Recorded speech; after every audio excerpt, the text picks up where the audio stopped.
Okay, well, just it's a great day, always a bittersweet day.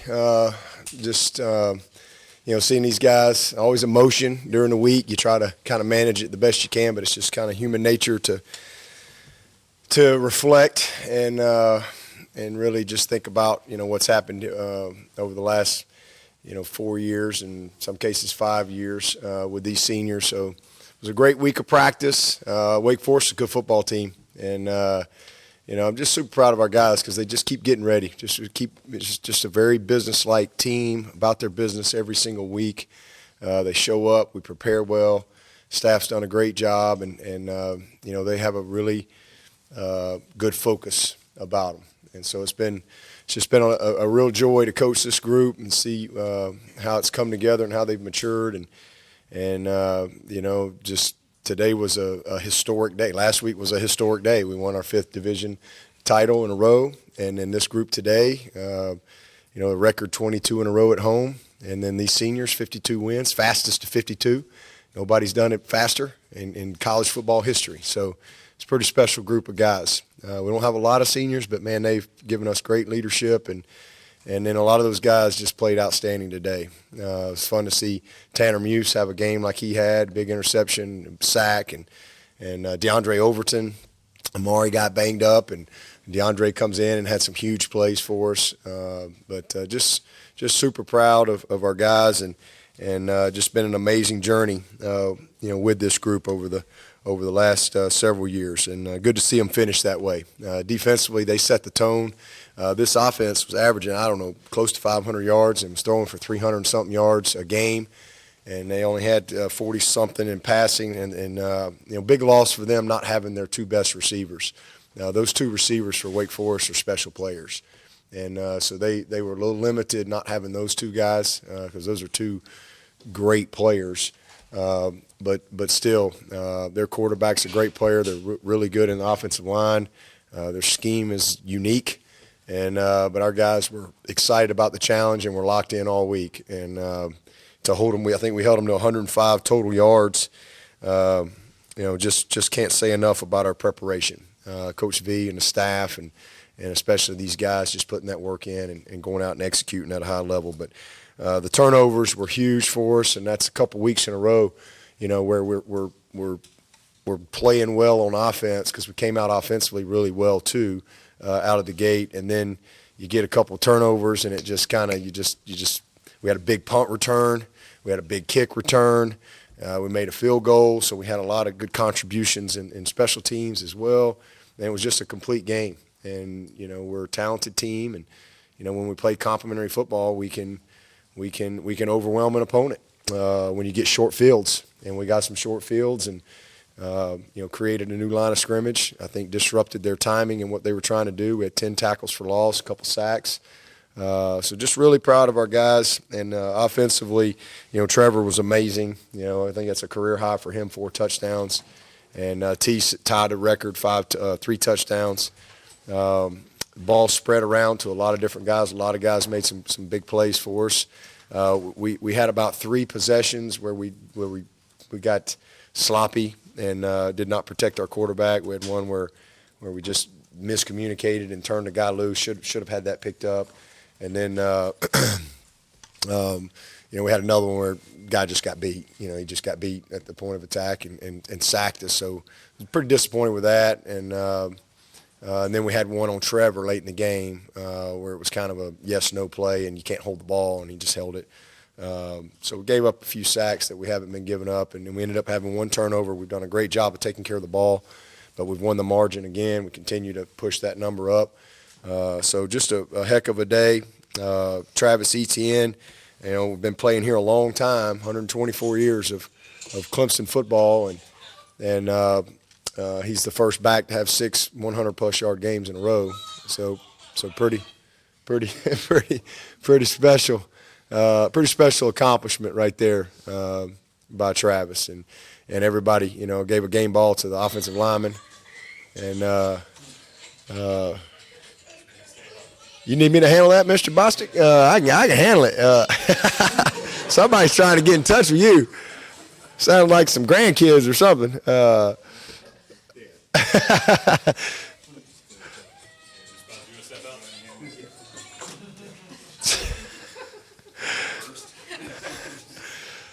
It's like getting a blitz you're not prepared for. Yeah.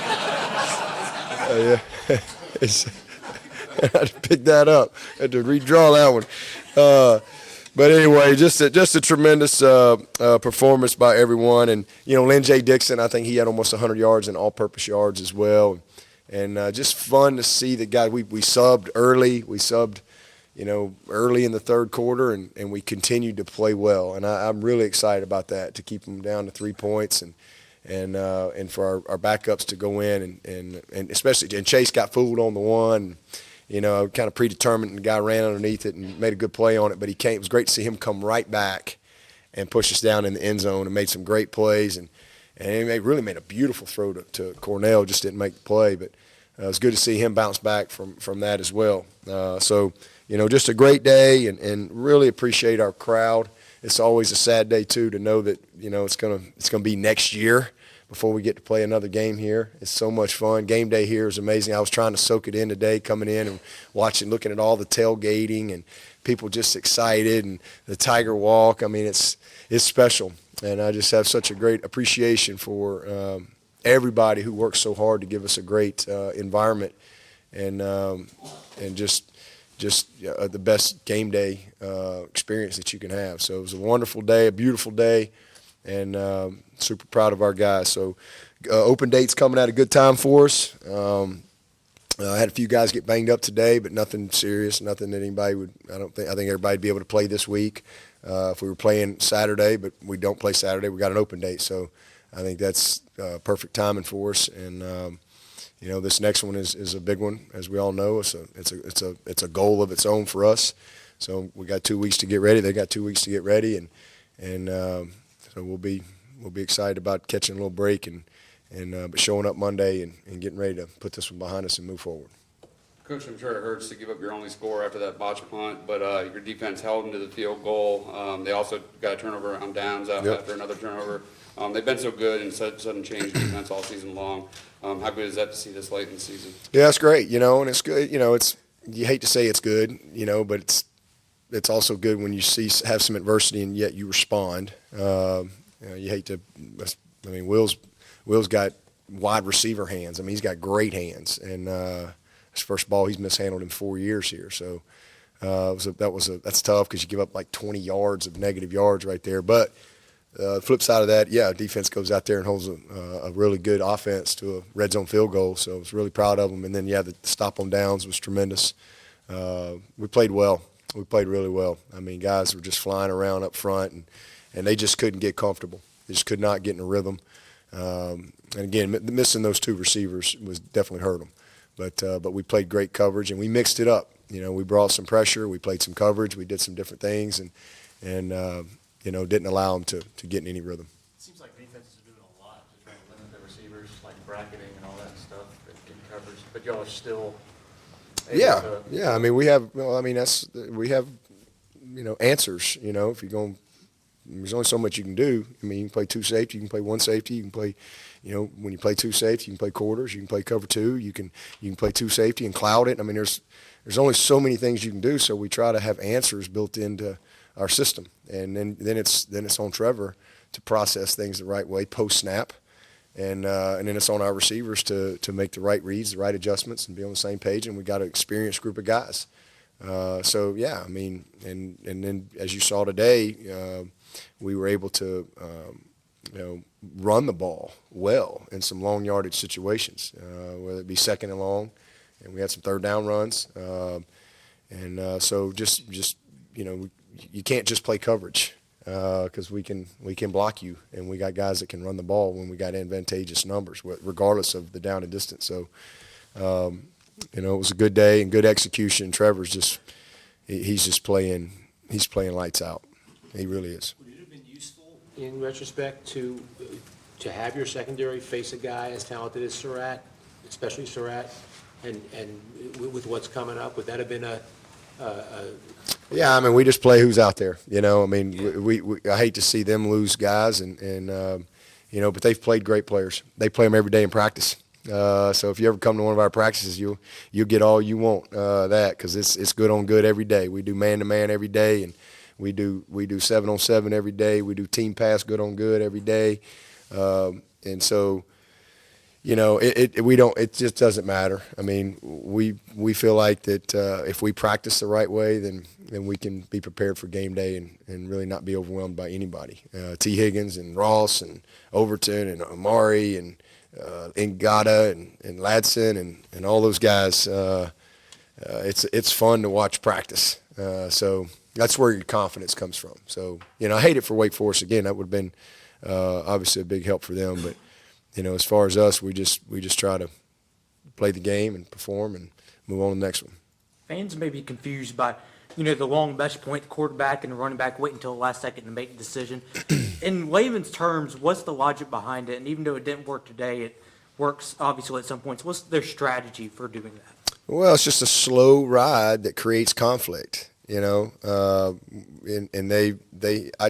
I'd love to sit in one of their offensive meetings, to be honest with you, and just kind of hear the breakdown of what they're doing, or more importantly, how they teach it, because I think it's interesting. But I think the biggest thing with Dave is I think he's trying to create something unique, and it's well coordinated, but it just creates a lot of conflict for those safeties and those backers. Now, and they're good up front. They're good in that offensive line. And, they do a nice job, and everything's timed up with it from an RPO standpoint. And it just creates time up front to see the blocks get set. And, if a guy overplays it, then a gap comes open, those guys see it. So it just gives him more time to really read things and create distortion in the defense. Now, you got to be able to block them. You got to be able to hold up front, and I think that was an advantage for us today. We were able to shorten the read time. It was a slow ride, and it had to become it couldn't be as slow with us because we had speed coming, and we were able to create a new line of scrimmage, and we brought pressure, and then we played press man a good bit as well, and so it just disrupted their timing. But it's been a great scheme for them. It's been a great scheme. And when you watch them and you get ready for them and you study, I mean, they've moved the ball on everybody. They're throwing the ball for 300 and something yards, and the reason is it all comes through the run game, and it creates windows, and then that quarterback is very good. He's a very good football player, but again, I just don't think they were able to get in the rhythm of what they want to do with the timing. Amari just fell on his shoulder, and Justin bruised his. I guess he thought they went and checked his rib, but he was okay. You guys have won 4 straight by at least 45 points right now. Do you feel like you guys are hitting on all cylinders the way that you need to now that you get into the final stretch? Oh, we're playing our best football really the last 6 games. We've played really well. I mean, we're not trying to win by a certain amount of points. We're just trying to play and execute our offense and execute on defense. And, again, I mean, I think Trevor might have played 1 series, maybe 2 series in the third quarter. Travis Etienne's had 4 carries in the fourth quarter all year. So it's not like we're trying to score a certain amount of points, or we're just playing. And when we sub, we just let them play. Those guys are going into the game, and we just want those guys to be able to play. And but yeah, we're playing very consistent. We're doing the things that you got to do to win championship. And, you got to win in the trenches. You got to be able to run the ball, stop the run. You got to have explosive plays. You got to take care of the football. You got to make some plays in special teams. And you got to create some advantageous field positions. And we've been able to do all those things. And we've done it consistently, regardless of who we play or where we play. And so that's the thing I'm most proud of. But we're 11-0. We've played 10 really good football games all year. I mean, we've played well all year. We're just playing really, really clean. We played well in every game, but early we had a few more mistakes. But we're just not making many mistakes that beat ourselves or limit us. We're playing pretty clean, and defensively creating turnovers. We're like, I think we were second in the country in takeaways coming into this game. So we're just getting our hands on a lot of balls and causing fumbles and getting interceptions, and that speaks again to that back seven and how detailed they are in their preparation. Is this the stretch where most dominant you've seen? Well, I mean, I haven't had a team like this that's played this consistent Last year's team at this time, we were it's a pretty focused group, but we had 2 really tough games last year, down to the wire, and this team has had one. This team has really played well. I think offensively we're way ahead of where we were this time last year. It's really not even close. People spend a lot of time saying we don't play anybody. They don't really pay attention to how we play and who we are. We just play whoever shows up, and we've done that for a long time. These guys are playing well. You got to execute, and then defensively, I'm so proud of our defense. And again, that back seven and how they've led and allowed all those guys up front to just kind of grow up and play to the strengths and you just don't see us out of position very much. We're for the most part where we're supposed to be, and just not many busted big plays. People have made a few big plays on us, but where they just made a play, but not a lot of just guys not where they're supposed to be, not in their gaps and things like that. And so when people have to move it the distance, it's hard to play that clean against our defense consistently. Dabo, you mentioned Trevor earlier. Since the first quarter of the Louisville game, he's been outstanding. Was there something that changed or happened after that quarter that's allowed the type of performances we've seen? Or? No, he's played, like I said, and he's played great. He's had about 8 bad plays all year. He really has. That was a bad quarter. I don't know what he was. 1 for 6 or something. I don't know, it was pretty bad. 2 interceptions or something. But just trying to do too much in a few of those games. Sometimes when you're really, really smart and you really, really understand what you're doing and you have great confidence in those guys outside, you can try to, do a little too much. And so I just think he just playing within the system. He's playing really smart. We've gotten the ball to the back a lot. Our backs have made huge plays for us in the passing game. Travis, I know he's had a career high catches. I don't even know how many he had last year, but he certainly had a career high because it seems like every week he's getting 2 or 3 catches in the passing game that are meaningful. He had a nice catch over on the sideline today on a little scramble, and Lynn J had some nice plays in the passing game. So I think Trevor's kind of bought in that those guys can make some plays for him, and so just checking the ball down a little bit more, and again just not taking quite as many chances. I just think he's settled in and just playing a little bit smarter in certain areas. But again, I say that he's really played great all year. He's playing like the best player in the country. I don't think he was playing like the best player in the country early, but he was still the best player in the country. And now he's playing like that. And that's just a guy, guys get better. Teams get better. And so he's had a heck of a year. He's had an unbelievable year. I think y'all's coverage was so